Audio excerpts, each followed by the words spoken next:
Welcome to the Unstoppable Recording Machine Podcast, brought to you by Creative Live, the world's best online classroom for creative professionals, with classes on songwriting, engineering, mixing, and mastering. The Unstoppable Recording Machine Podcast is also brought to you by Ernie Ball, the world's premier manufacturer of guitar strings, bass strings, and guitar accessories. And now your hosts, Joey Sturgis, Joel Wenisek, and EYAL Levy. How's it going, guys? How you doing? Very good. How are you? I'm great. I just got back from Seattle, did a Creative Live, which was really fun. You know, those things are always a little bit nerve-wracking, probably because I put myself through this. You know, you try to think about it as much as you can and try to wrap your head around what you're teaching. But I always drop the ball when it comes to actually planning the actual course.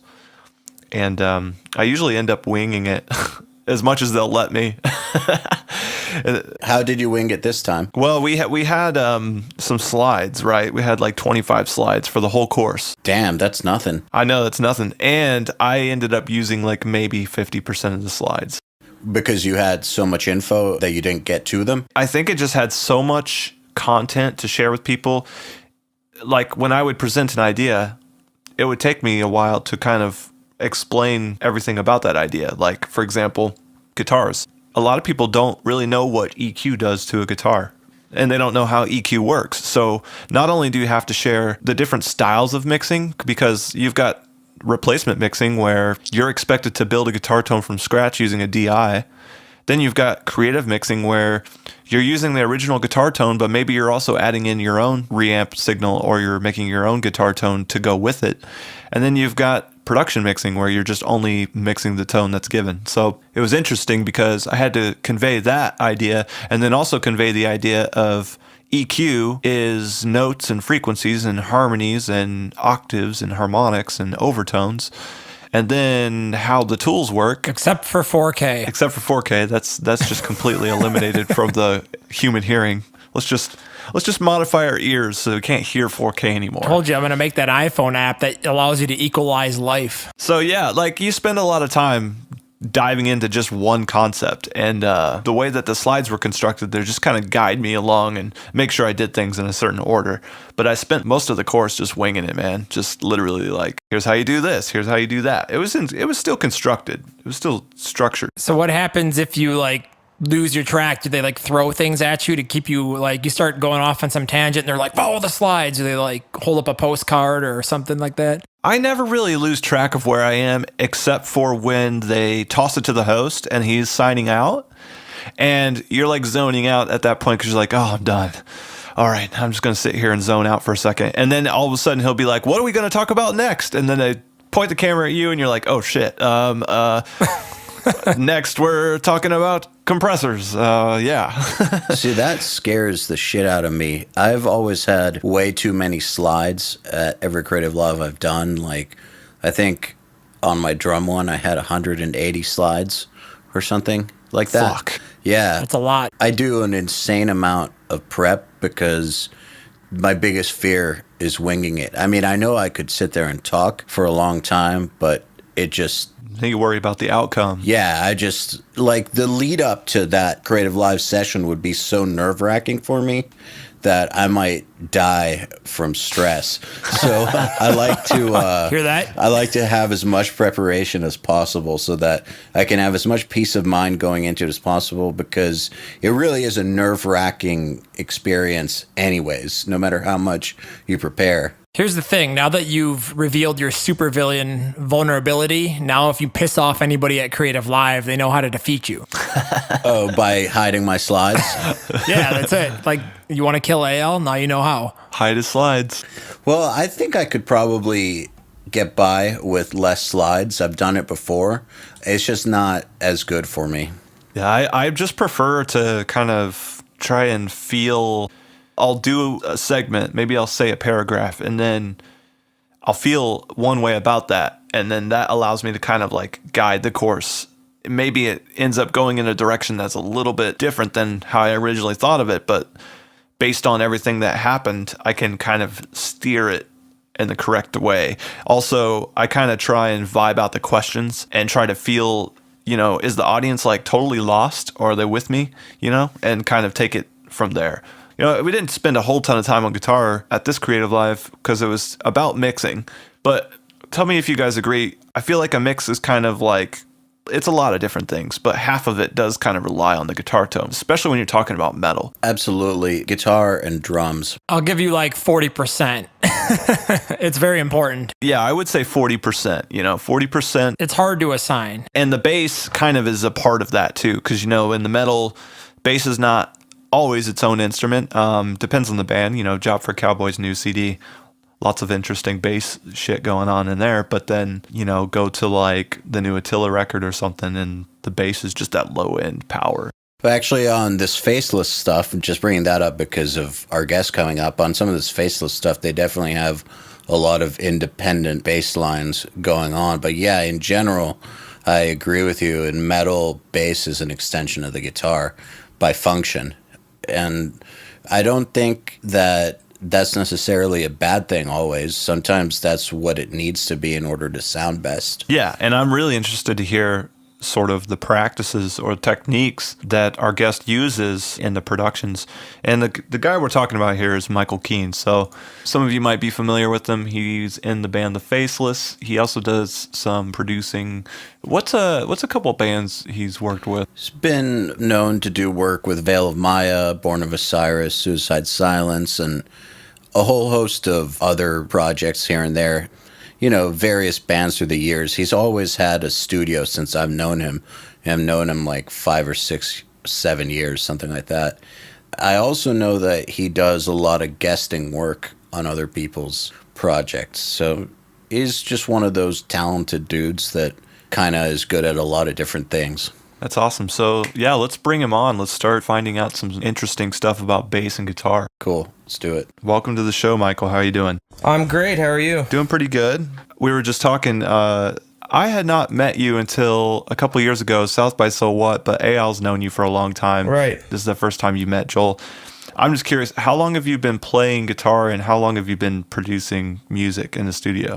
Well, I've been playing guitar for 20 plus years, since I was a really, really young kid. My dad's a guitar player, so he got me started really, really young. He didn't really push me into it or anything, but, there was always guitars around the house, and it was available, and I took an interest to it very early.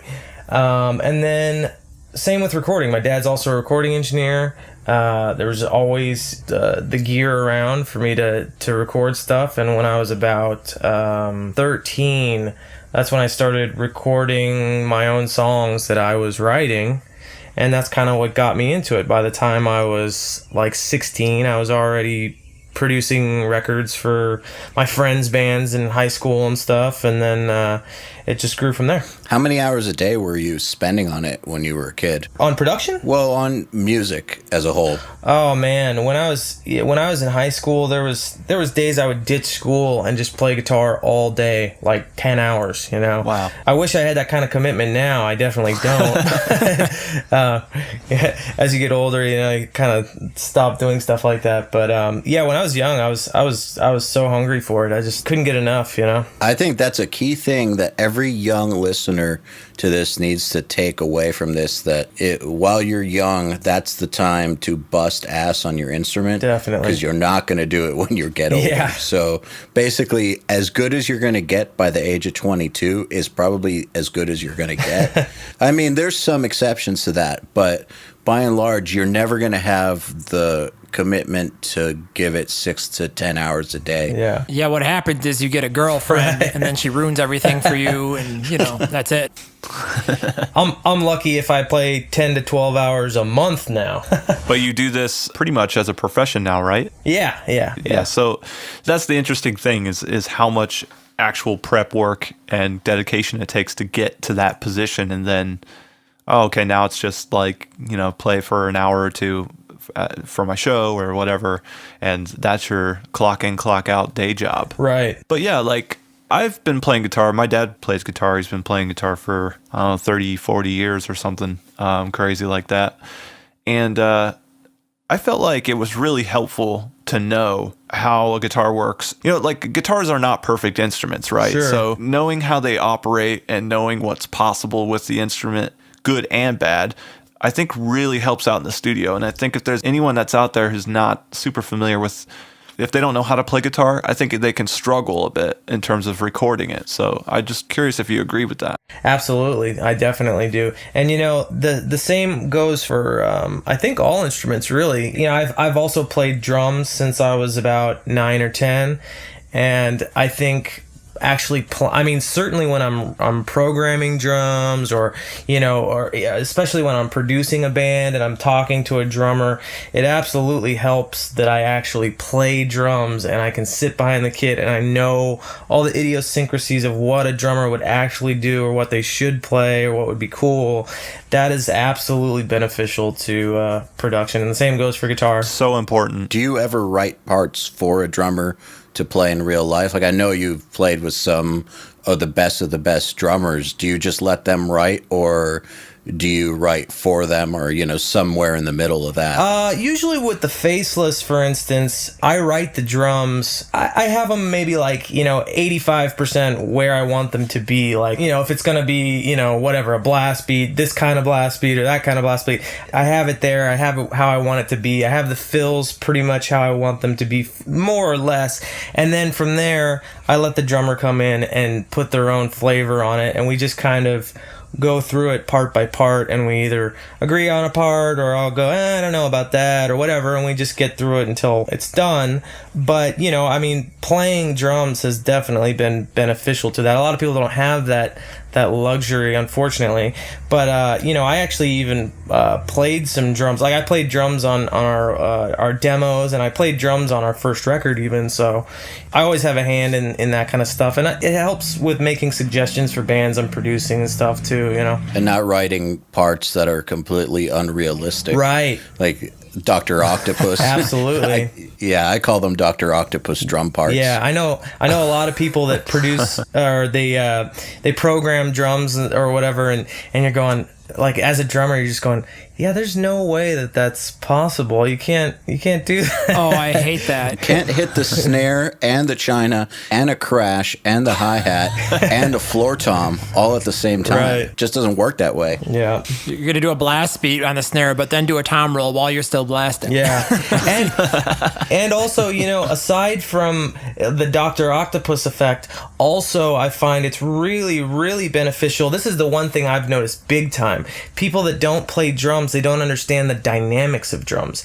And a lot of times they're very unrealistic in their dynamics of the drums. Like a blast beat comes and it's rim shotting or something, there's only so much that a drummer can do physically, and actually playing drums when you're sitting there drawing in the velocities, it really helps to go like, okay, I know how hard this little ghost note or whatever would actually be, or I know how hard to draw in the velocities for this fill because I can actually play that fill, Well, that inspires a question. So when you're dealing with drummers, okay, so if I'm mixing a death metal song or whatever, and a guy's doing a blast beat, it's always been interesting to me because I always ask my drummers, I'm like, well, hey, what do you want your blasts to sound like? Do you want them really brutal, like rim shots, which is not possible? Right. Some guys are like, it's got to sound like metal. Right. Or do you want it dynamic? Do you ever find you run into issues like that where drummers, they want it a certain way and you're like, why? That's stupid. Yeah. Oh yeah, totally. I've definitely had those conversations with drummers where, they want something quantized 100%, velocities all at 127. I'm going, that this totally sounds fake, right? Like, that this is not how drums actually sound when you play them at all, and you just kind of have to meet somewhere in the middle, I guess, I think there's entire genres of music based on that sound. Oh, yeah. Which is really, really interesting. Yeah. Yeah. I mean, it's kind of crazy. People just don't care anymore. I mean, I don't know if it's that they're just totally out of touch with what a drum kit actually sounds like anymore, or they just don't care what it is. But yeah, you're right. There is whole genres that are just completely, they don't care at all if all of the velocities are 127 and the drums don't actually sound like a real drum kit in any way, You know what else is interesting about that is from a mixing perspective, you'll go out in the forums and then some mixer that, a lot of kids will put out something that's a little bit more on the natural side. Like you can tell the band was like, yeah, we want it mixed more natural, like more real drums, less sampled, and then everybody's like, this mix sucks. Why did he make such a shitty mix? This is bullshit. And you're like, well, as a mixer, sometimes you do what you're told. I mean, right. Totally. Well, I've had a situation quite a few times, and this is especially with younger bands that grew up with the modern sound of heavy music as their stuff, not guys like me who came up with older music and grew to like newer music just because we like newer music. But lots of these younger bands will come in and say they want a natural sound, blah, blah, blah, and then you give them that and they think it sounds like shit, and then you throw on the samples and single shot samples and they're happy. That's what they actually want. Yeah. People have kind of lost touch with what a natural recording actually sounds like, I think, Yeah, definitely. Yeah, I agree. Well, we had Kurt Ballou on this month. Oh, he makes great natural recordings. Yeah, exactly. I think he's holding the torch for natural recordings. But that's the thing. That's what natural heavy music pretty much sounds like when it's done well. It sounds kind of nasty and grimy. Mm-hmm. You're not going to get a natural sounding record to be as pristine as some of these people want. And so I think that people need to maybe sometimes ditch the idea of totally natural. Yeah. If they also want it totally clean. Yeah. I mean, going back to what you're saying with, bands coming in and having sort of a preconceived notion of what they want something to sound like, whatever, I find the bands that I work with, a lot of times it's me that's wanting to kind of push it more in the natural direction, and it's them that's wanting it to be a little more over the top, and I usually am kind of catering to their wishes. Well, you are in the service industry when recording another band. Right. Well, the thing is, though, is you have a responsibility to keep the craft going in a certain direction, right. I think. Yeah. But at the same time, like EYAL just said, it's a service industry, so, you get the customer that doesn't want to go that direction, right. Then what are you going to do? Yeah. You kind of have to, in a way, you kind of have to choose to work with like-minded bands that sort of want what you offer, you have to be careful of that. Yeah. I think that's a luxury that guys who have had some success in their life can enjoy, but right. I think for a lot of our audience, they're lucky to get bands in the first place sometimes. At least some of them. We're in pretty good contact with our audience, so we've got a good feel for what their challenges and situations are, and a lot of them are just happy to be recording in the first place, so they haven't gotten to the point where they can really be turning work away. Like, they're just trying to get work in the first place. So right. I think it's a lot more of a challenge for them because they can't be turning people down. For me, that seems like an almost impossible situation, because what do you do if you're not working with like-minded people? Which way do you go? Do you make them happy or yourself happy? Yeah. I'm curious if you have advice for people who might be in that situation where they're struggling to find like-minded clients, clients that fit within the overall goal of what they would like to do with their career. Do you have any advice for those people? Where could they look? What could they do? Well, it's hard to say. I'm very lucky in the sense that I was able to make a calling card out of my own band's productions, which allowed me the luxury of doing whatever I wanted, not only being able to cut my teeth doing that, but also kind of going like, well, this is when I make a recording the way I want it, this is how it is. So, here's what I offer, and people kind of came to me on that basis, which is a luxury that I realized a lot of people don't have, I guess. If you do have a band of your own or whatever, I think recording your own band and using that as a tool for getting your work will probably draw more like-minded artists or bands that want to work with you. I agree with that, actually. And I think that most of the people that I know that are wanting to be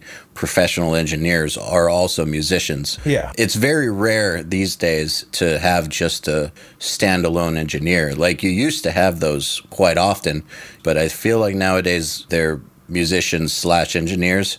I have also been able to get cool clients because of my own music, because people liked what I did with my own music, with guitar and all that. And, you know, my band never got that big or anything, but I guess we got enough notoriety to where it helped my studio career. So I can just echo that sentiment that if you want a certain type of client, and that certain type of client would possibly be attracted to the kind of music you make, then one of the things you can definitely do is push your own music as hard as possible in terms of quality and exposure. Yeah, and really use the recording of your own music. Kind of think about that when you're recording it. Go like, what do I want to present as, you know, as an engineer, as a producer? What do I want to present, you know, as my gamut, you know, as my spectrum as a producer? That definitely could work for people. I feel like even if they don't get into a successful band, or say their band doesn't become successful, they can use that as a calling card via the internet as well. Like, because there are plenty of guys, like, you know, we know Drusif Stalin and all kinds of dudes like that who are just badass guitar players, who are pretty good at recording too, who put up their own videos and clips of what they do. And even that alone, with the power of the internet, can definitely help your career. Yeah. So I guess when you're in that unique situation, which I see that as an extremely valuable situation, and I look at my own situation, being able to work with artists firsthand basis and then build audio products that solve problems that are directly faced in the studio. Like, that's a very fortunate situation to be in. So I'm thinking, you know, how do you figure out, you know, the best way to divide your time between making music and recording other people, like, you know, your own career, the things that you're doing for your band versus, you know, other bands? And because it is slightly competitive. Sure. You know, for me, I think all along, my band, or at least my own music, has kind of always been my top priority. And I would say there was a time that I really was driven to do as much production as I possibly could, do as many records for as many people as I possibly could. And then at a certain point, I actually started kind of going crazy. It was just too much. And you know, when I would get off of tour, I'd go right into making a record. And then it was right back out on tour, and then home making a record for myself, or, you know, and then another record for somebody else. And it was just like, man, I need some time to just like kind of decompress when I come home. Sounds like make your head explode. Yeah. And it was just too much, and I was losing it, you know. I was a nervous wreck all the time and just stressed out. And I actually told myself, okay, I'm not going to do any records for anyone for like a year. And I didn't, and it ended up being even a little bit longer than a year.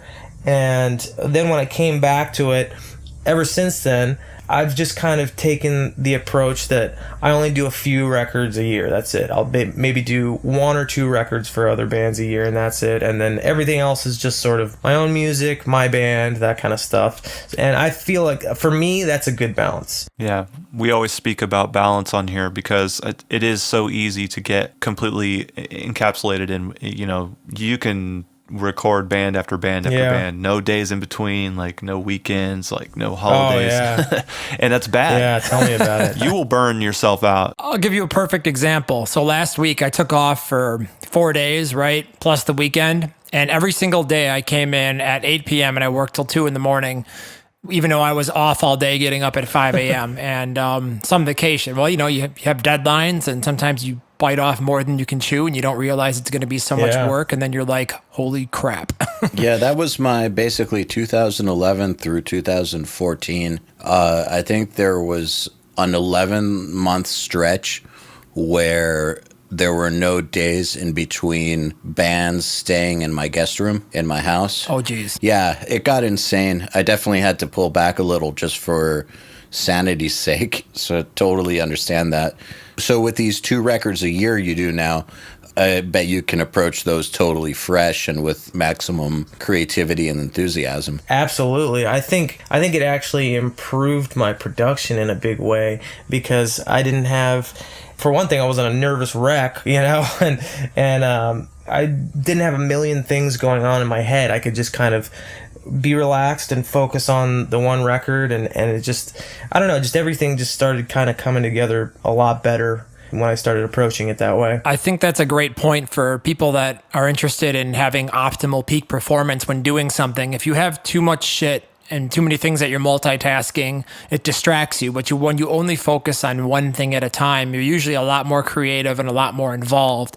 And every time I have 10 things going on when I'm, mixing a record, working on a product, producing another record, it's too much. Like, you go nuts. It's hard to jump from back and forth. But when you only have 1 or 2 things going on, usually you're a lot more focused and a lot more creative and productive at the same time. It's both an intellectual strain and an emotional strain, because if you get behind on something, anybody who's a high achiever doesn't like being behind on stuff, and so you feel that internally.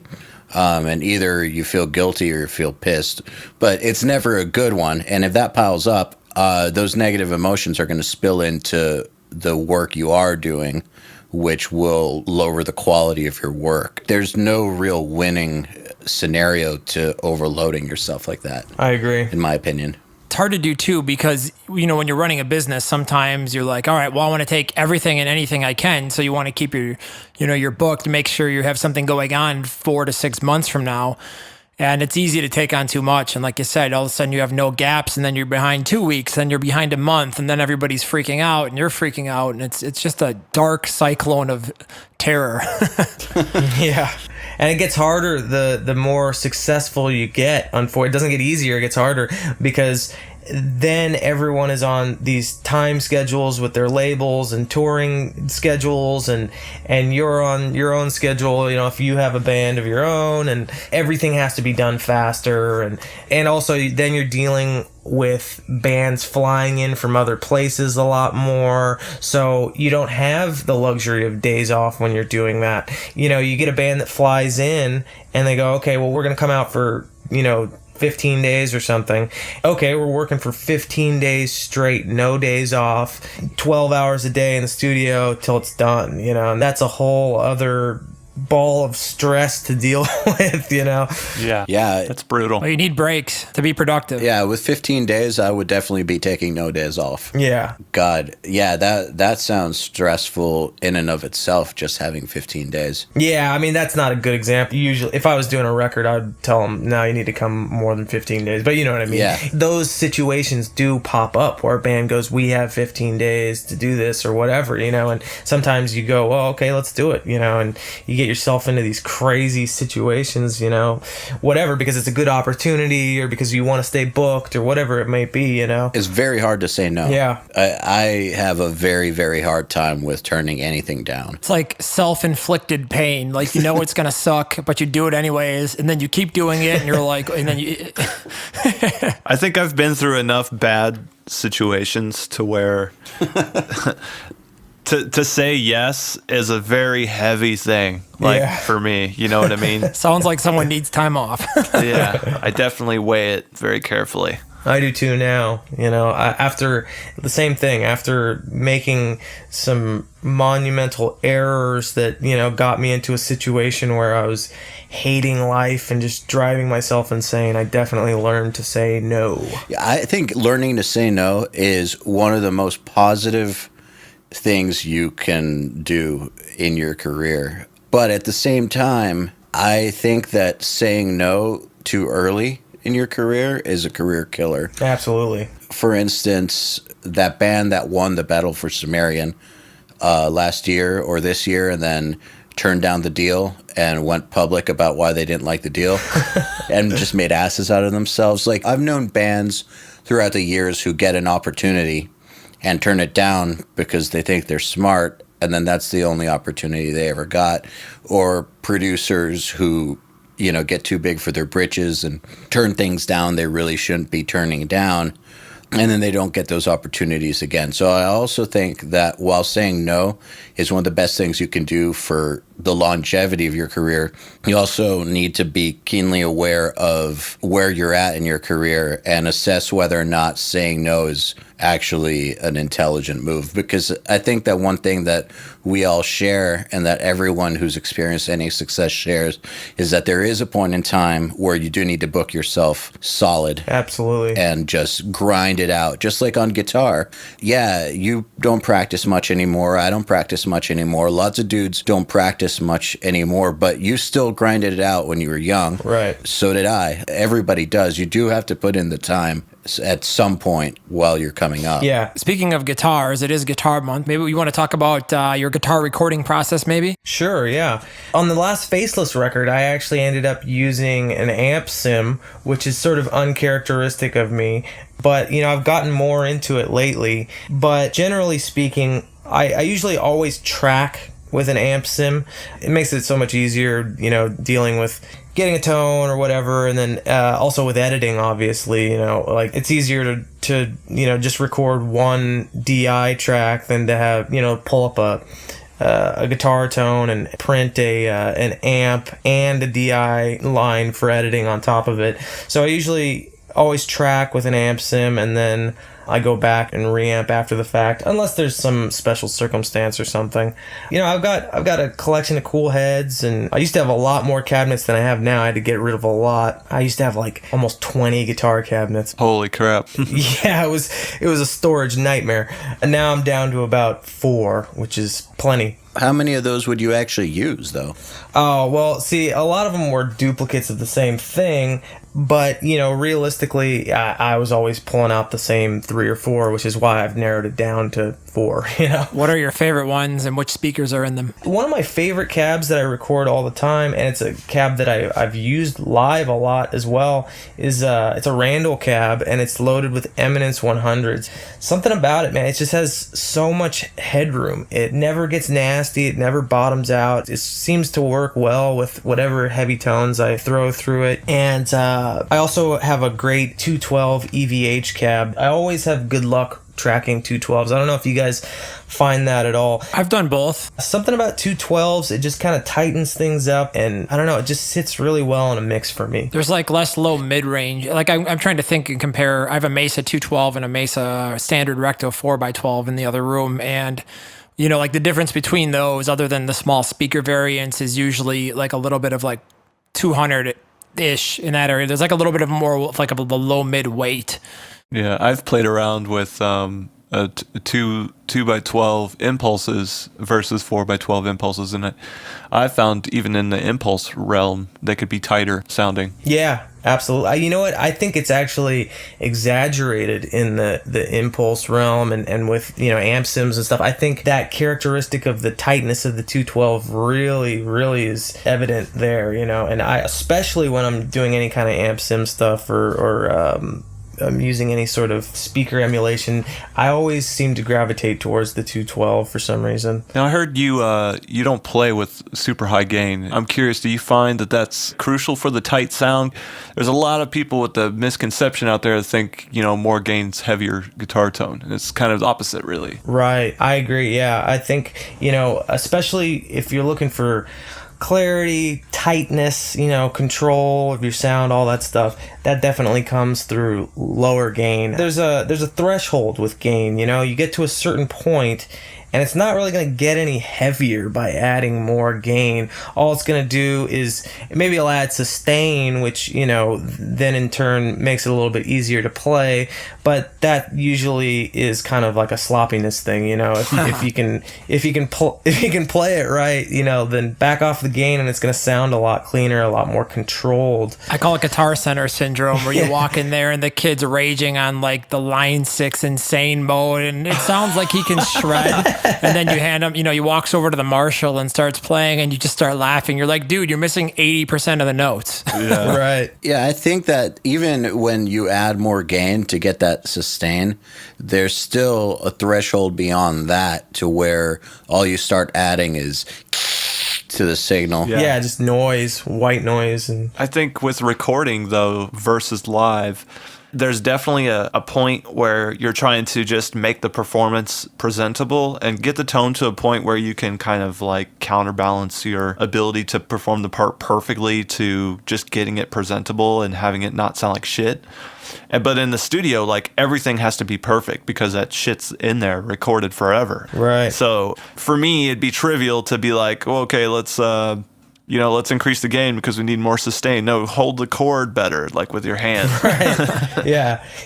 It's like, try it again. It's not a live situation. So it's like, if you fucked it up, do it again. That's the luxury of the studio. Do it again and turn the gain down a little bit. You guys are making the assumption the musician can even play it in the first place. So yeah, that brings up the question. When you're recording, I mean, obviously you know how to play guitar, so that's not an issue when it comes to your own music. But when you're recording other people, at what point do you decide that you're going to just play the guitar for them? Always. No, he records some pretty good guitarists, so... Yeah. When the editing gets to a point where it's taking so much longer than, just getting takes would, because obviously we all know that if you play it perfectly, it's going to be faster than editing it. But, you kind of cater to other people, and you sit there and you do editing, whatever, to get their part perfect. When it gets to the point where it's like, man, even with editing, this still sounds like shit.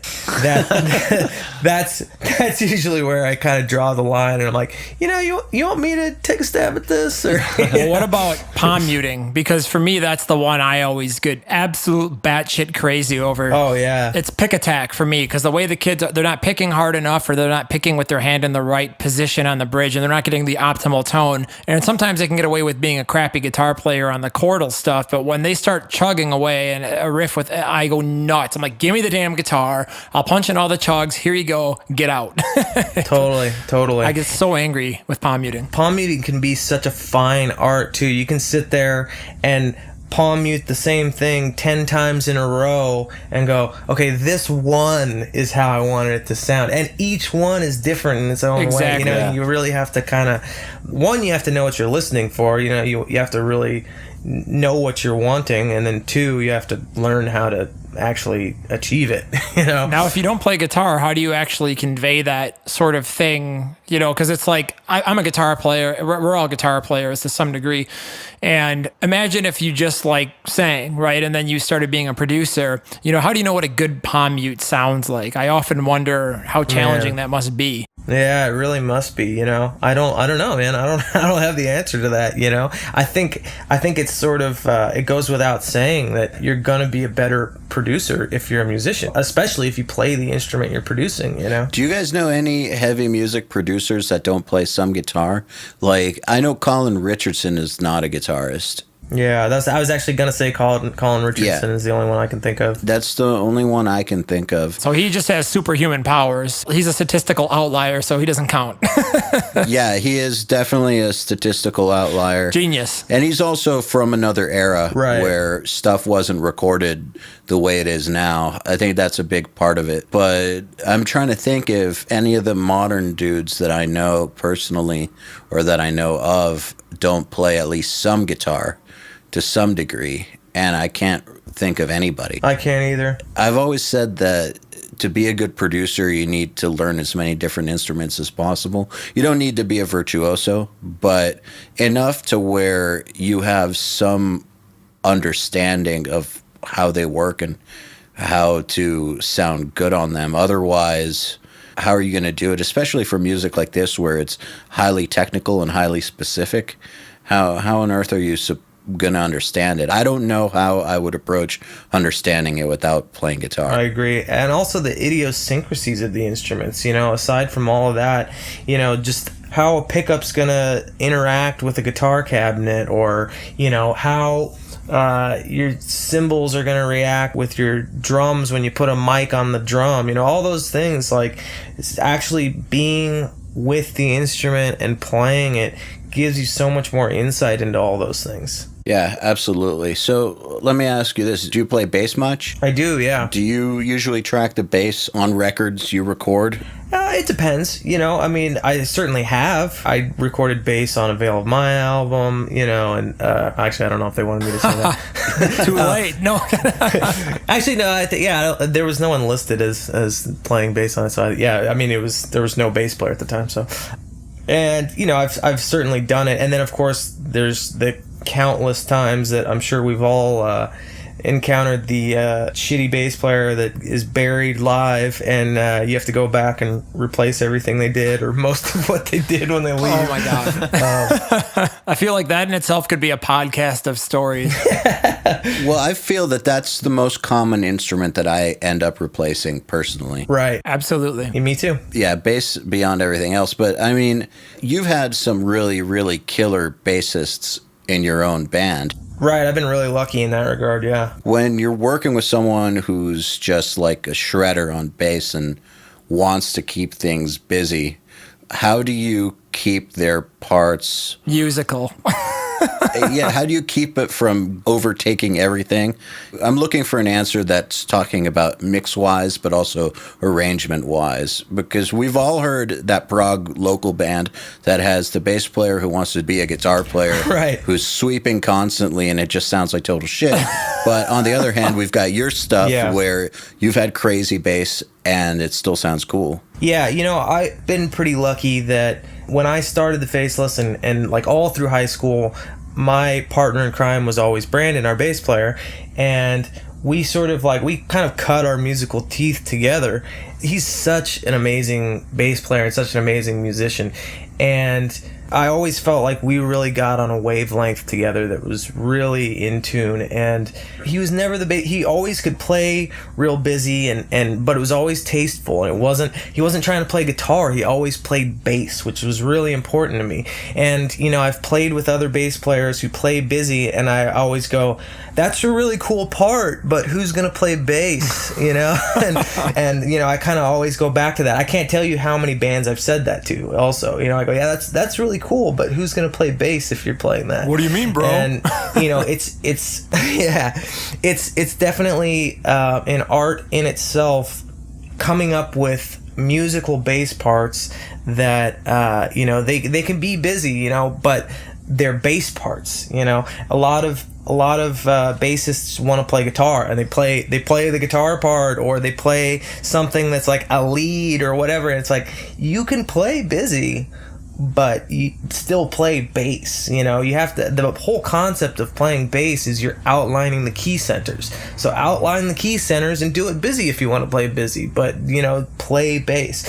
And that's definitely something that I have made a strong point to be aware of, so that I can tell bass players, this is kind of where you need to go if you want to play that busy or whatever. As far as mix is concerned, I think a big part of it is leaving room for the bass. A lot of people have a tendency to put too much, I feel like anyway, they put too much low end in the guitars, which doesn't leave room for the bass, or a lot of it is sculpting your bass drum and stuff, to where there's room for the bass. And also, I personally, I don't know if you guys would agree with me on this, but I kind of feel like there's a low mid area in the bass that a lot of times is taken for granted, or actually like cut out, which is really detrimental if you want to actually hear what the bass is doing clearly. Absolutely. Bass is it's definitely an afterthought in most metal, unfortunately. It's sort of just like there as a because it has to be, I guess. Like more so than because it's really being highlighted or anything.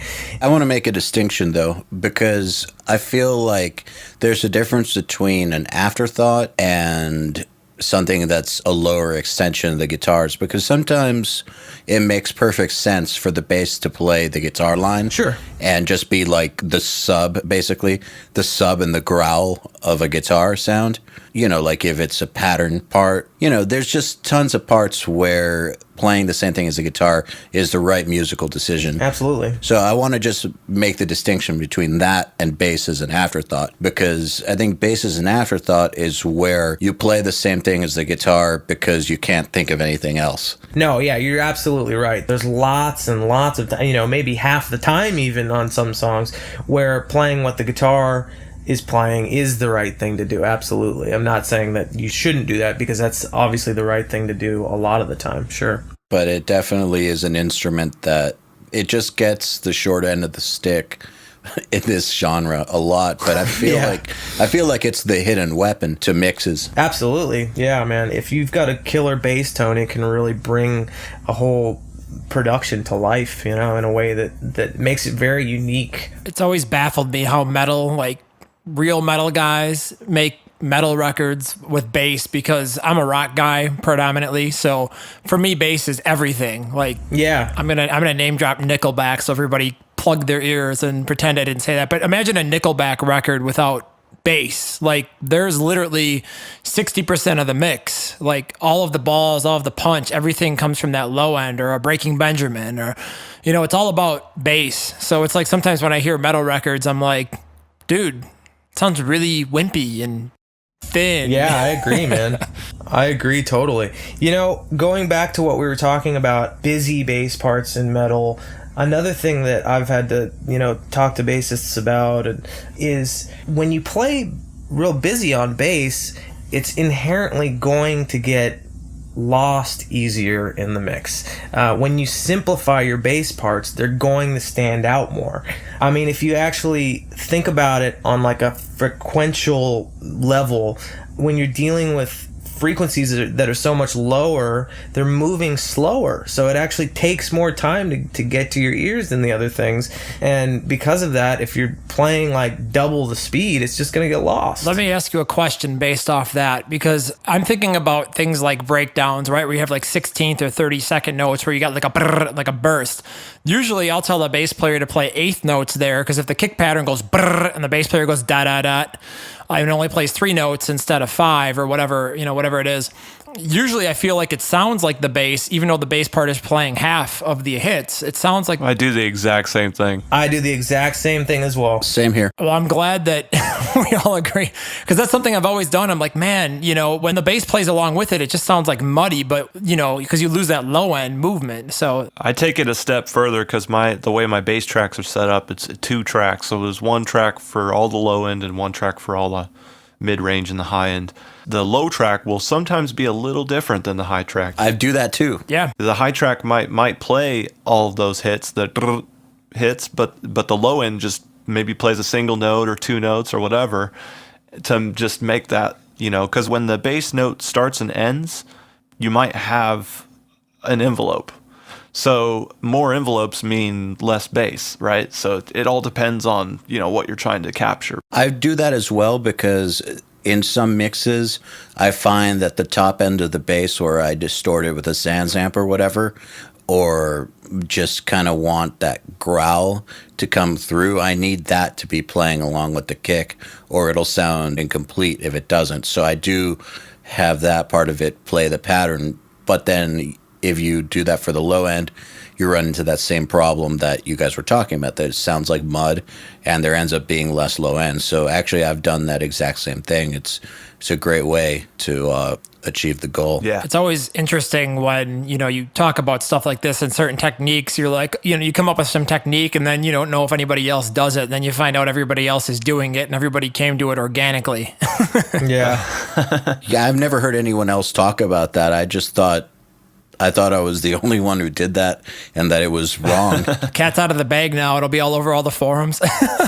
A lot of the times I tell bass players, rhythmically do, right hand stuff, do half of what whatever the bass drum or the guitar is doing, and it definitely tightens everything up. You know who I actually had a conversation with that about a long time ago, and he was the one that actually pointed out that the frequencies move slower, so it takes more time to get to your ear. It's actually your buddy James Malone. We had a conversation about that years ago. Oh, dude, talk about a brilliant motherfucker. Yeah, totally. God, he's so good at guitar. So yeah, it's kind of an interesting idea. So what do you use live? What are you playing through live, and what are you playing through in the studio, like head-wise and cab-wise?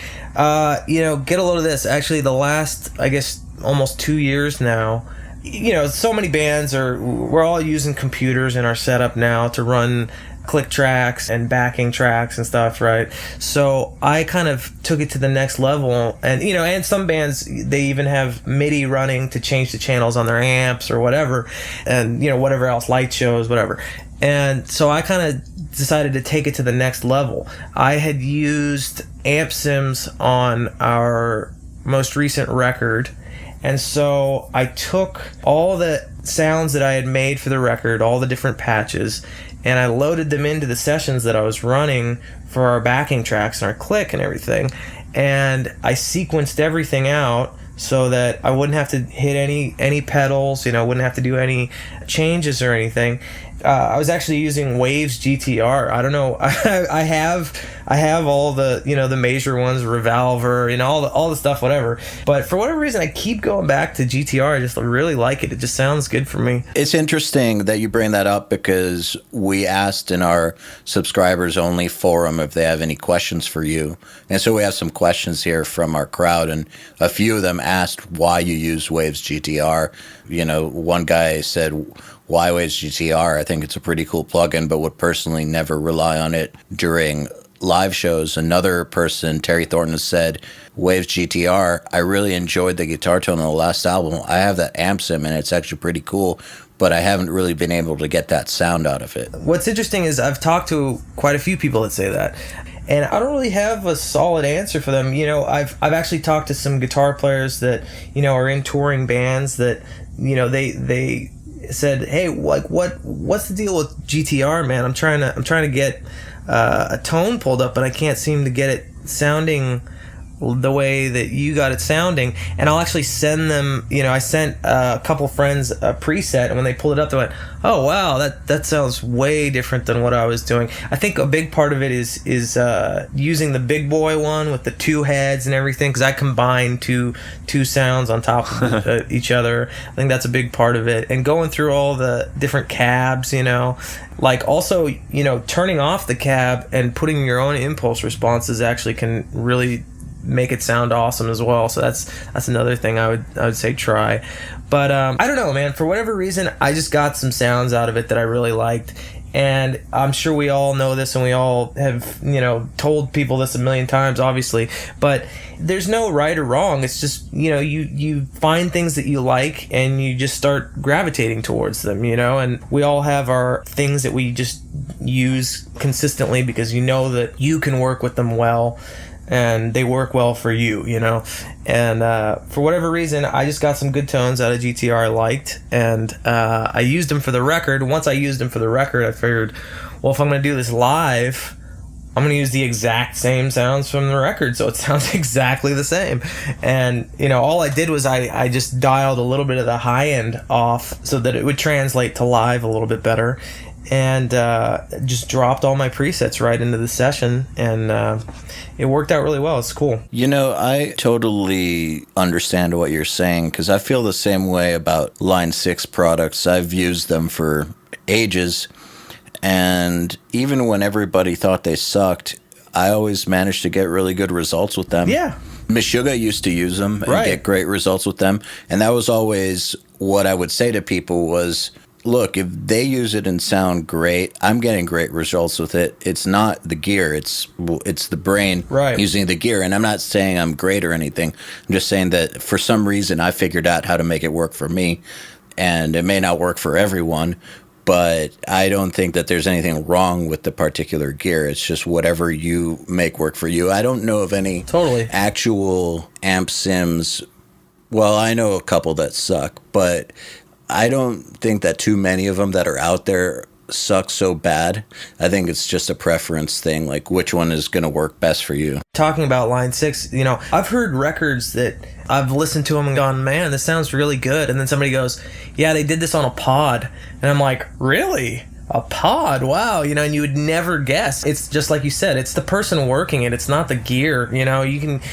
People can pull up their signature tone with just about anything. I mean, obviously there's exceptions to that rule, but for the most part, you can kind of get your tone out of anything. Here's a great example is John Brown from Monuments. Mm-hmm. He's a phenomenal guitar player, and he's got great tone, and he's a Pod HD Pro dude. That's all he uses. Yeah, there you go. With very, very low gain. And a lot of people don't understand how it's possible. And I think a lot of it also has to do with the kind of stuff that we were talking about before. It's the nuance of being a good guitar player. Right.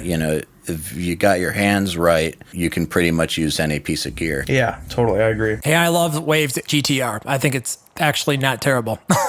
Joel, you use GTR? Yeah, I do sometimes. I've never used it in a mix, but when I was doing some impulses and stuff back in the day with Joey, I used GTR a lot, actually. And I kind of just like the interface, and it's really easy and fast. And very fast. Like, I love Pod Farm.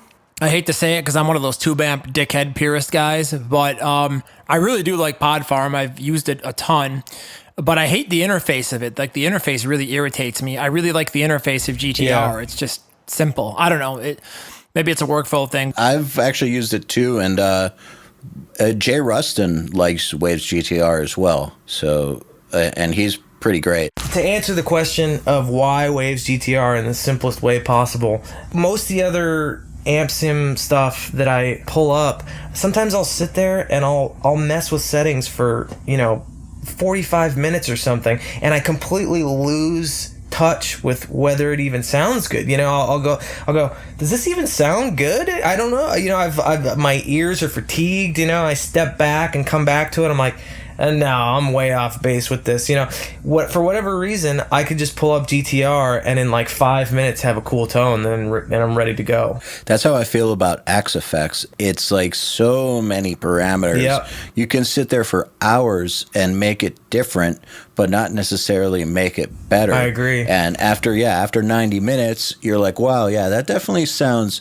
different than how I started, but it sounds like shit. Selection paralysis, you get stuck because there's too many options. You sit there and you tweak and you tweak and you tweak. But when you have something that's really simple, you just kind of like, okay, cool. All right, sounds good. Moving on. But that's what I like about the Line 6 stuff as well, as the simplicity. And just to take that a step further, when I'm using plugins, for instance, the plugins that I find myself going back to the most typically are very simple in their GUI, because I get scared of plugins that are too complicated, like stuff where there's too much going on, where I have to think about it too much to get the result. I end up just not gravitating towards those. I like things that you can dial quickly and get the result quickly and move on with your creative experience. Yeah. Generally, as a rule, I would say that the longer I spend messing with something, it usually doesn't make it better. It's usually actually diminishing, if anything, after a certain point, Well, like 5 to 10 minutes? Yeah, around there. Joey, what's your threshold with that? My threshold, I think, is pretty short. For me, I'm very impatient when it comes to that. So I like to come back to things. I do too. I like to get somewhere and just be like, it's good enough for now. Come back to it, and with fresh ears or with a different perspective, you find that you can make it even better. Like I think I describe my process as more of a molding. I'm not like, fabricating it. I'm doing this a little this way, okay, a little less that, a little more this, and over time it becomes the final sound. So. Yeah, it's more objective that way too. Yeah, absolutely. But Joey, like I understand the molding part, but and definitely I mold stuff for a while, over the course of the week or two that I'm mixing something, or or the course of the whole album. But I just mean in that initial getting the tone, those first 10 minutes with the tone. I feel like if you don't have it even like decent within 5 to 10 minutes, maybe it's time to change the plugin or the sound altogether or something. For me, at least, that's where I start to lose my mind. Yeah, and I think that goes back to the concept that we say, it starts at the source. Right, totally. I was going to say the same thing. Yeah, it's like if you choose a kick drum and it's just not, like, let's say you're doing sample replacement, you choose a kick drum, it's not working out in your song, and you just keep trying to EQ it more and more, and you keep putting stupid compressors on it and stuff. Just pick a different kick drum. It's not the right one, Right, totally. And it might take a while to find it. And same thing with guitar tones. It can take. You can produce the first 4 songs and have a guitar tone that you love, and then you get to that second half of the record, and you're like, it's not the right tone. Yeah. So it could take you 10 songs to kind of get to that place where you're cool with it. And then you go back to song 1 and you try the new tone out and you're like, okay, this is what was missing. Totally. So, and I think that just takes more content. You need to hear more riffs and more notes and chords being played through the tone. And you experience that at different tempos as you go from song to song, which allows you to kind of construct the ultimate guitar tone for what you're doing. Yeah. That's a really, really good point. That's another reason that I don't like to sit there and get carried away with a tone for too long, because I have also noticed the exact same thing, that within a few songs, it's going to evolve anyways. It's just going to naturally happen. I totally agree. Yeah, as you do a few more songs, you're going to add a few EQ changes, this and that, like tweak the tone, and it's going to get better. More likely than not, it's going to get better just because you've been working with it, going through different material with it. So yeah, that's another reason why it's just kind of chasing your tail to sit there for too long on the same tone. But I've definitely done it and driven myself nuts. I think at the core of this is the fact that you have to really just trust your gut. You know when you're onto something and it's sounding good, and you just got to go with it and move on, because a certain amount of tail chasing usually can lead to sidestepping or detrimental results. But more importantly, you lose time. And unfortunately, in the professional world, time itself has a very high value, as opposed to, tweaking out the little last 0.2%. It's more important to be quick and to be able to make good decisions creatively so you can accomplish more. Yeah, there's definitely a point of diminishing return on just sitting there and tweaking forever. And I don't know if you guys do this at all, but for me, I definitely find in my process of getting a mix to where I want it to be, a lot of times I'll dump general settings across a bunch of mixes, right? And then as I'm working on one song, or I go to another song and I'm doing this or I'm doing that, and I start tweaking things differently from song to song, it kind of helps me in a way when, like, kind of going back to what you're saying about hearing a lot of different notes, a lot of different riffs, a lot of different tempos, with certain settings of whatever it may be, and an amp or a drum sample that you're using or whatever. As I go through different songs and I start tweaking things individually, I'll kind of get onto something with one track, and then I'll go, oh, that sounds really cool, and I'll apply it to another track, and I'll go, oh, maybe not. And as I sort of go from track to track to track, doing that for a while, I start to kind of get a hold of general themes of what's working and what's not, and start applying that to everything. Yeah, absolutely. So let me ask you this, because we've been talking about amp sims, but I know personally that you like real amps. Yeah. And you said that earlier. Right. So what is it you prefer about real amps, and what is it you prefer about sims? Like, how do you decide? Well, there's things to like about both. A lot of times, if I pull up an amp sim, it might just be because it's easiest, or in reality, it's just fast and it's easiest. If I'm doing something, where I'm just maybe just doing a few songs for somebody, I'm probably going to use an amp sim because it's fast and it's easy. If I'm doing a whole record where you want everything sort of in a format, so to speak, a lot of times I'll gravitate to spending the extra time and getting a really unique mic'd up, amp sound. It's also a matter of what you have in terms of selection for amps as well. If you have one head to use, you're going to allow yourself some variety by trying out amp sims, and because one head, one sound isn't going to work for everything. We all know that. There might be some piece of gear that you gravitate towards a lot of the time, but it's never going to work for everything. And I'm lucky that I do have a cool collection of heads. I'm a Randall artist, so I have like bunch of different Randall heads that are all really awesome. And Do you have the modular ones?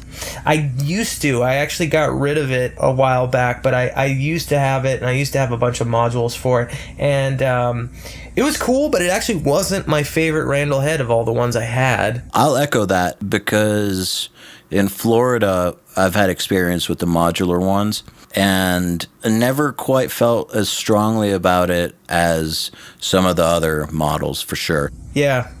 Did you guys ever try the modded modular ones? For example, like Salvation mods or... I actually did try some other companies' mods, and I don't know. There was definitely some cool stuff. Part of it for me was the power amp. I wasn't crazy about the way the power amp sounded for it. It was almost too tubey, if you know what I mean. Like there was too much sag, not enough mid-range, that type of thing.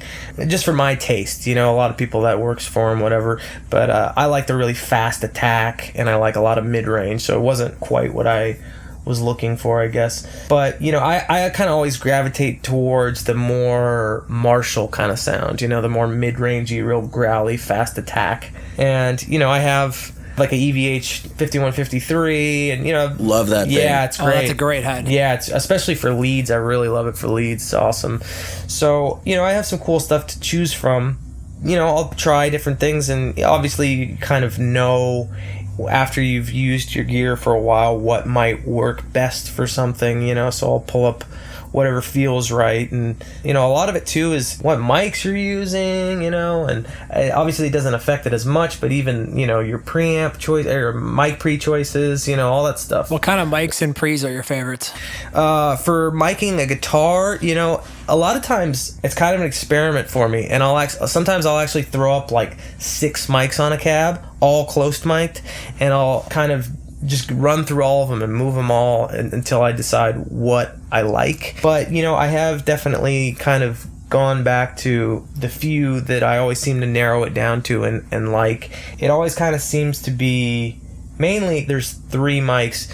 Sometimes I use different things, but most of the time I end up with the SM57, a lot of times a 421, which are obviously 2 very obvious choices that are Workhorses. Yeah, total workhorses. And then the third one I end up using a lot is a pretty inexpensive condenser mic, the Blue Baby Bottle.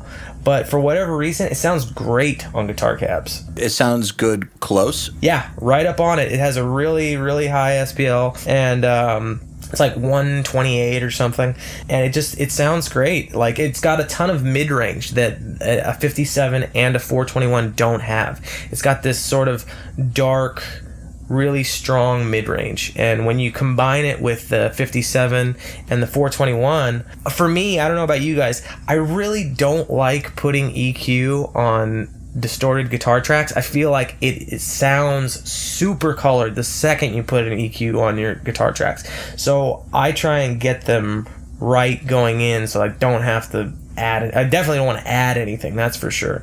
Even when I cut, I feel like I can really hear it.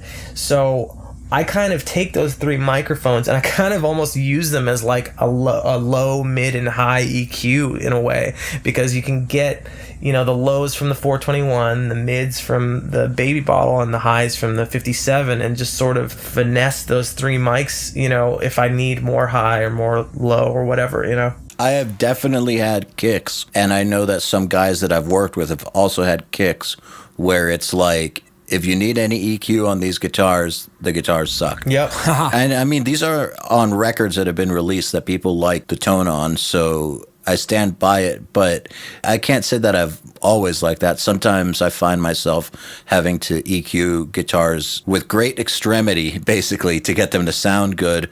But I do feel like with my own stuff, especially if it's me playing guitar or a guitar player that I think is really, really good, then I can take the time to achieve an ideal like that where you have a guitar tone that doesn't need EQ. But it's definitely not a rule that I subscribe to 100% of the time, but I definitely understand it because I have been through those kicks. It's a great feeling when you achieve it. Well, sure, I don't think that there's any rule that you can, subscribe to 100% of the time. Besides that, there's no rule that you can... Yeah, right. That is the one rule, that there is no rule. But, I've found more often than not, for me, when I add EQ to a distorted guitar, I can usually hear it, and it bothers me when I'm, just when I'm working on stuff. I don't know, maybe it's the EQ I'm using or whatever, but I just feel like I can hear it. It bugs the hell out of me. Yeah, that's interesting. I've had a couple records where I've really not EQ'd very much, but usually they're not metal records. Metal records for me, no matter how sick of a tone I feel like I get, I always just EQ the living shit out of my guitars because there's too many things I hate that exist in nature. I think that's another reason why I kind of always tend to do all the tracking with an amp sim and then go back and reamp, is so that I have the luxury that if I get a tone and I'm like, I get 3 songs in and I'm like, man, this sounds like shit, this is not working at all, I can go back and kind of just reevaluate and pull up a different tone and just reamp it again, So do you sum those 3 mics together on the way in? I do, yeah. So you're committing? Yeah, usually. That's cool.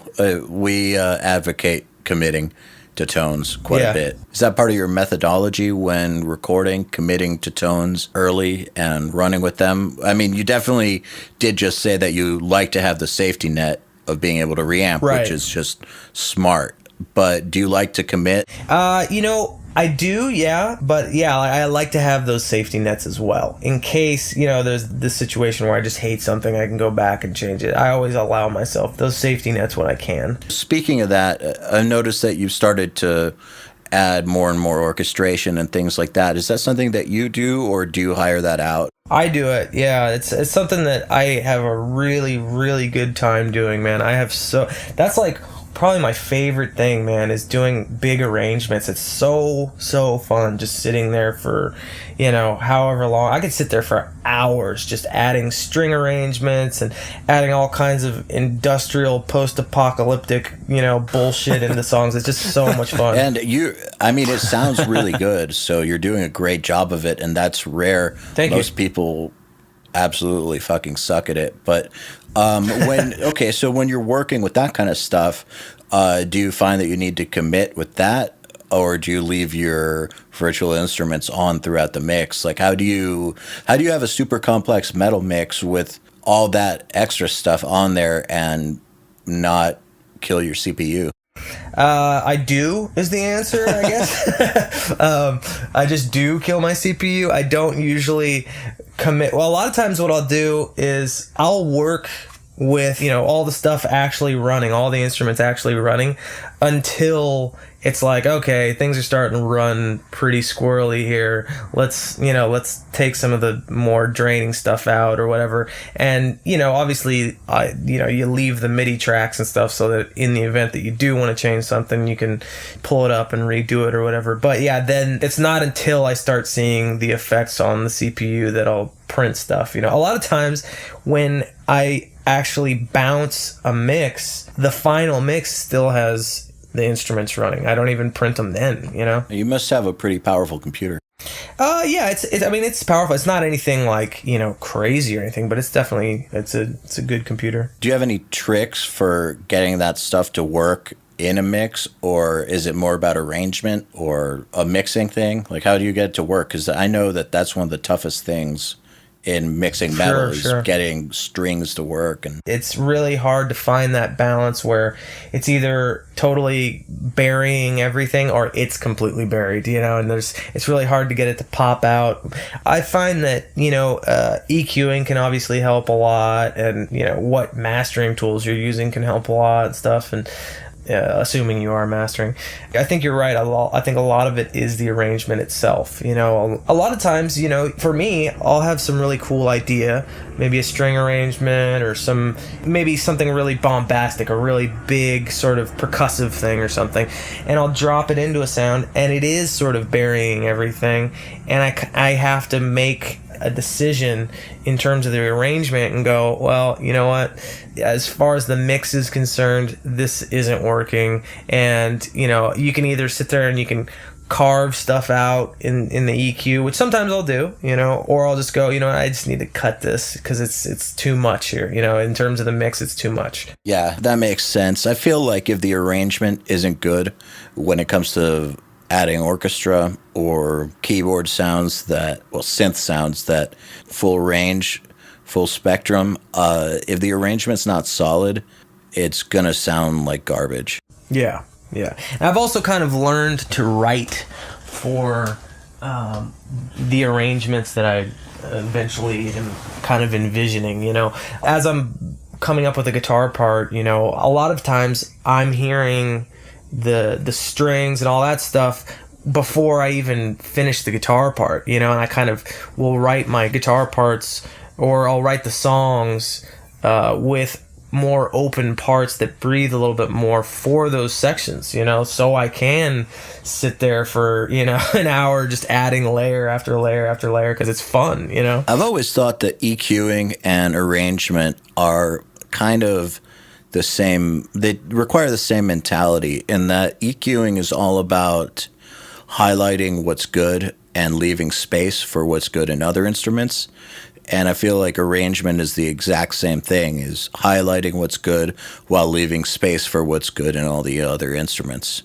So everything can work together. Yeah, definitely. So we have some questions from our audience that we'd like to go through before we wrap this up.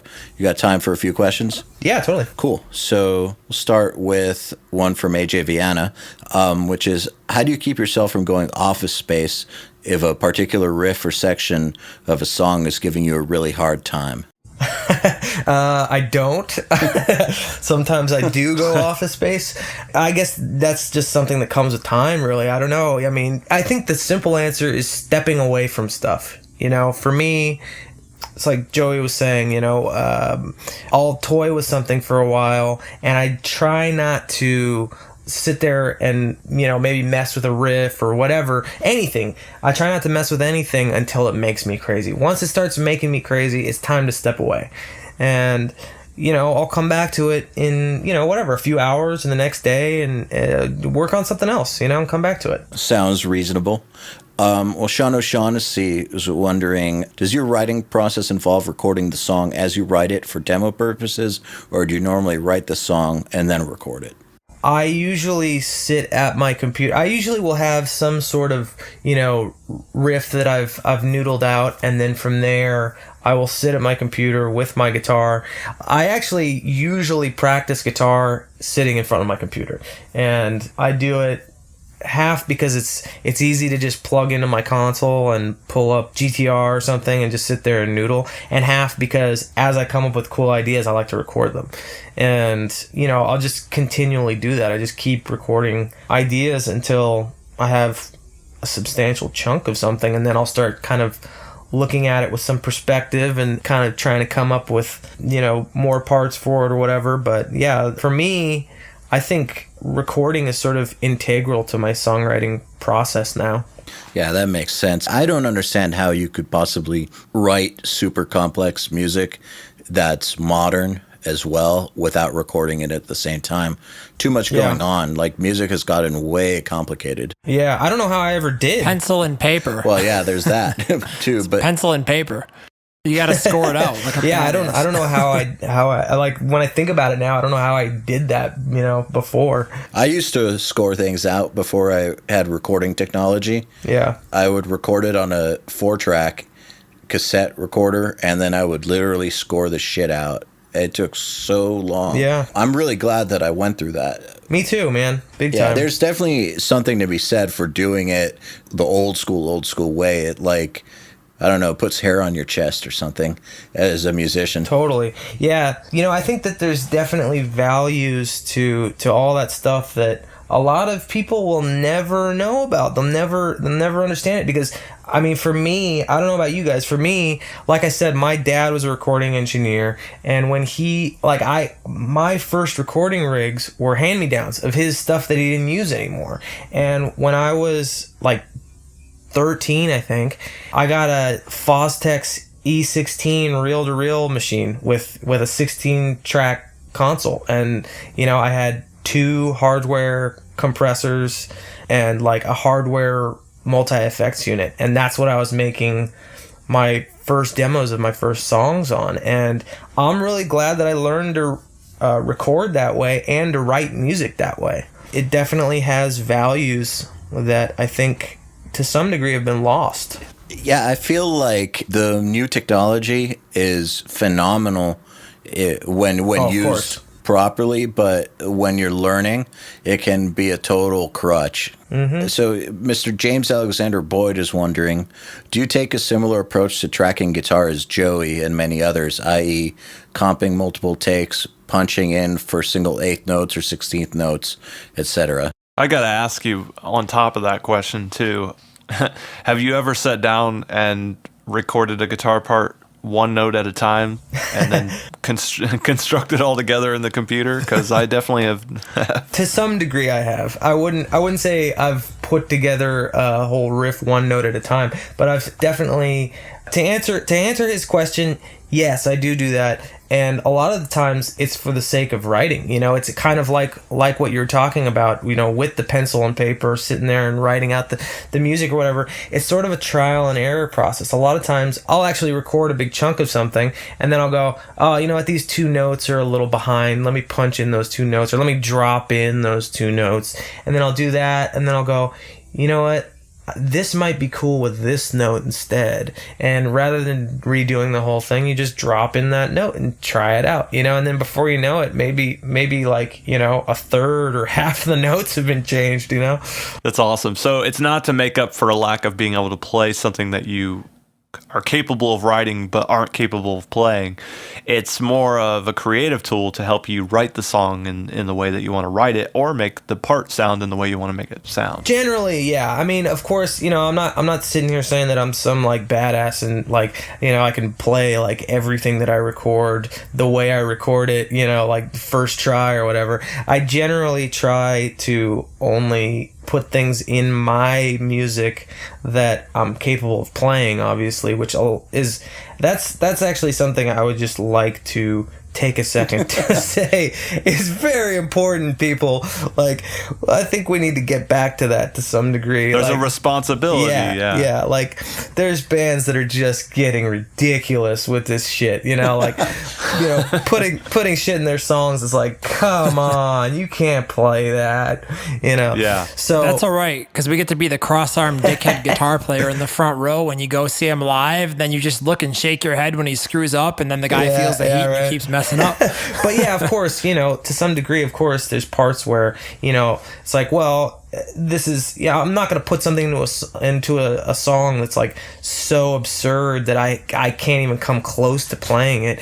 But, if it's like, oh man, this is tricky, it would be a lot easier to do it in a couple pieces. Of course, I'm going to do it that way. Well, and sometimes I'm sure there's stuff that you write it because it's awesome to you, and you may not have your muscle memory totally wrapped around it yet. Like, you might need another couple months before it's ingrained to that level where you can just rip it out without warming up. Yeah, definitely. I think that's actually one of the cool benefits of all the technology and all the tools that we have now is it can actually make you a better player. You can come up with these things that actually push your playing. You can't play it perfectly when you lay it down, but you'll get yourself there because you have to, Hopefully. Well, yeah, that's the problem, is a lot of people aren't getting themselves there, or they're putting things down that it's like they're not, it's one thing if you're 80% there or something, and you use a little trickery to get it 100% of the way there. But it's another thing if you're not even half of the way there and you just can't even come close to playing it, and you're not gonna be able to come close to playing it. Yeah, it's like, get out of here, man. Takes a little bit of self-awareness for sure. Yeah, sure.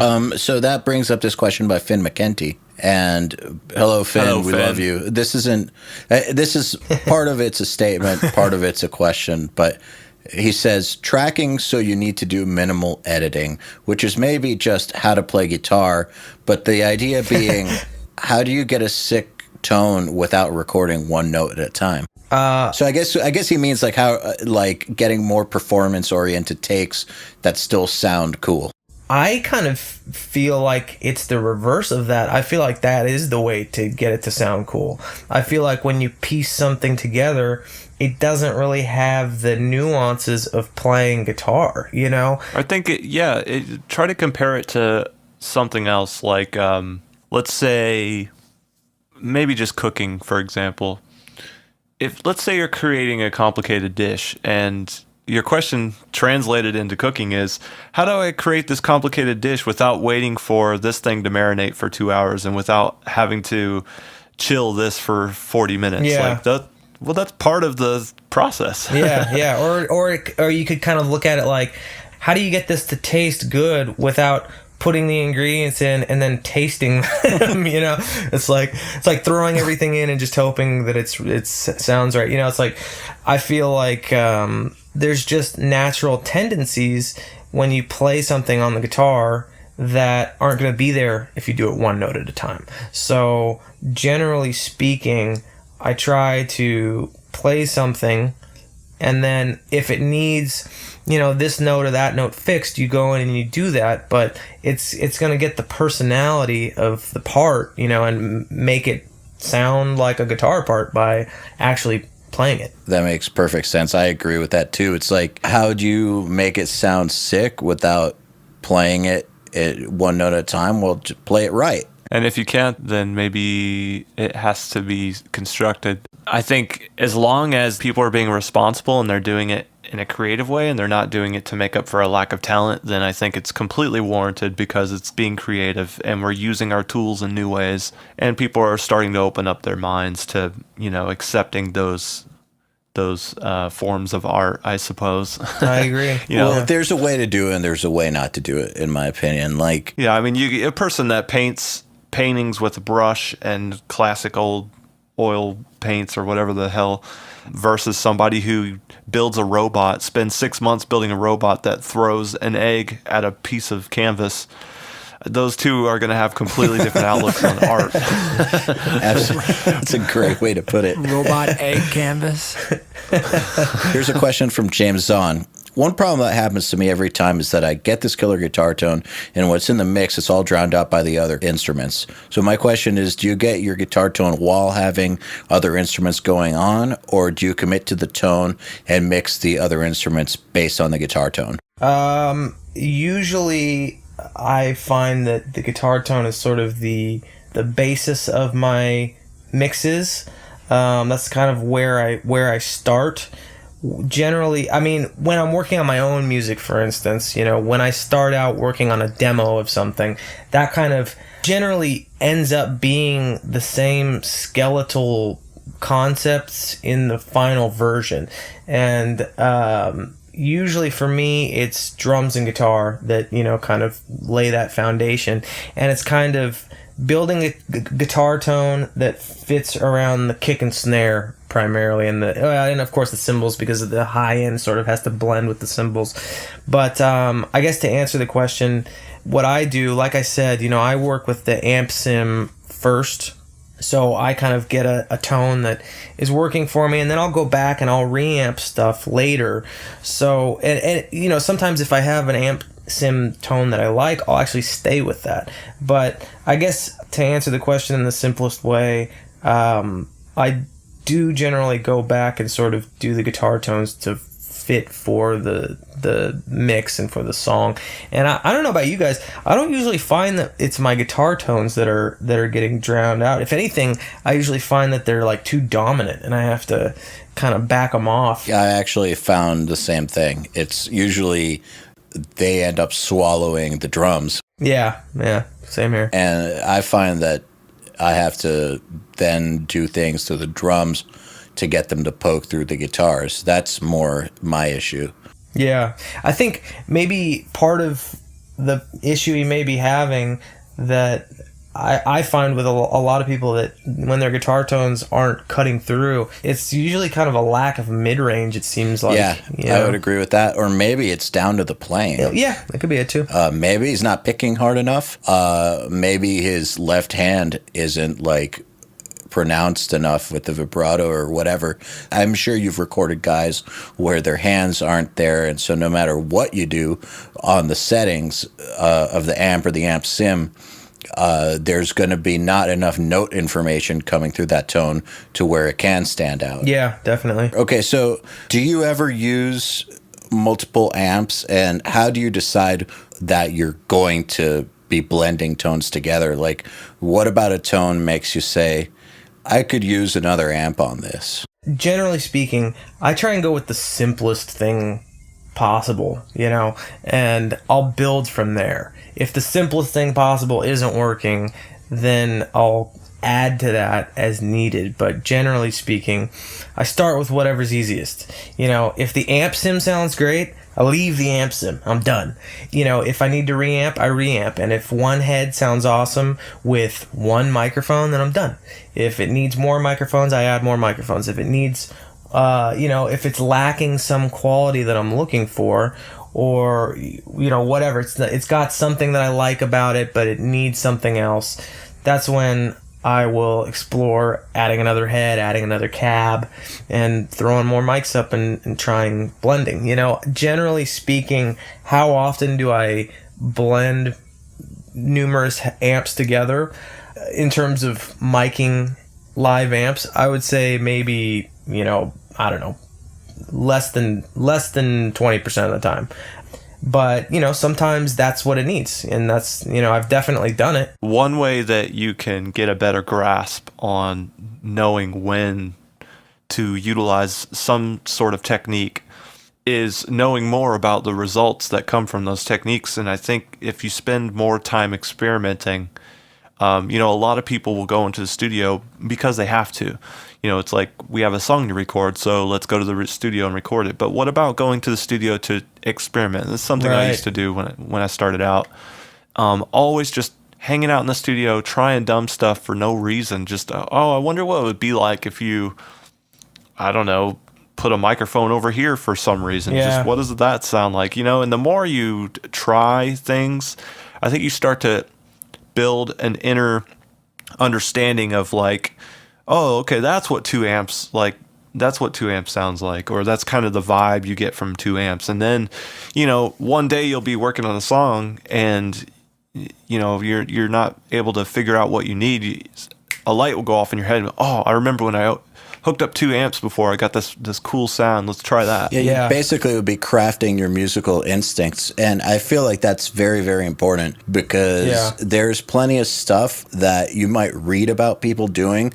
You'll think that the description that you read informs how it sounds, but it doesn't. Like, for instance, a lot of people think that quadding guitars sounds bigger, and it can sometimes, but sometimes it can actually sound smaller depending on the situation. In the same way that some people think that you might get a richer tone with multiple amps, but in reality, yes, that's true sometimes, but sometimes you can get a really phasey, shitty tone, and it's not the answer. Yeah, so by taking the time to actually experiment and putting this into your repertoire and developing your instincts further, and you're just, your bag of tricks, you'll know when something is appropriate and when it's not, and you won't just be gravitating towards it just because you read it somewhere. Because I definitely get a lot of clients who want to use multiple amps and quad stuff and all that kind of stuff just because somebody they listen to did it, not because it's the right thing for their music. Or because people think more is better, it's cooler or whatever, I mean, the same thing is true with layering samples on drums. Sometimes you add too many, it starts to sound smaller because of phasing and weird frequency masking issues. Yeah, that's all really good advice. That's another interesting thing, bringing up phasing with guitars. I feel like the less opportunity for phasing issues that you can bring into a scenario, usually the better. I agree with that. Yeah, totally. But, you never know. Sometimes it's like you were saying, just trying things. And I can't tell you how many cool techniques and different things I've stumbled on by accident, and then you put it in your repertoire of things that, you'll think of when you need something to grab. And there's a part printed on a record I did where we were doing a lead, and then we wanted the lead to change. And I was going to put like some filter on it or something. And then as we were tracking guitars, there was a vocal mic on the other side of the room that was live. And I just soloed that. And I went, wow, that sounds really cool. It's like 20 feet away from the amps. And I just cranked the amps and just tracked through the vocal mic. It just sounded cool. It was total accident, So you never know. those happy accidents make rock and roll history lots of the Totally. time, for sure. Yeah, Love that. absolutely. Well, Michael, thank you so much for coming on the podcast. Thank you for having me. It was a lot of fun. Yeah, you've been a great guest. Yes, definitely. It's been awesome. Cool. Right on. Thank you, and we'll talk to you again, hopefully, at some point. Awesome. I'd love to. Have a good one, man. The Unstoppable Recording Machine Podcast is brought to you by Creative Live, the world's best online classroom for creative professionals with classes on songwriting, engineering, mixing, and mastering. Go to creativelive.com/audio to start learning now. The Unstoppable Recording Machine Podcast is also brought to you by Ernie Ball, the world's premium manufacturer of guitar strings, bass strings, and guitar accessories. Go to www.ernieball.com to learn more. To ask us questions, suggest topics, and interact, visit urmacademy.com and subscribe today.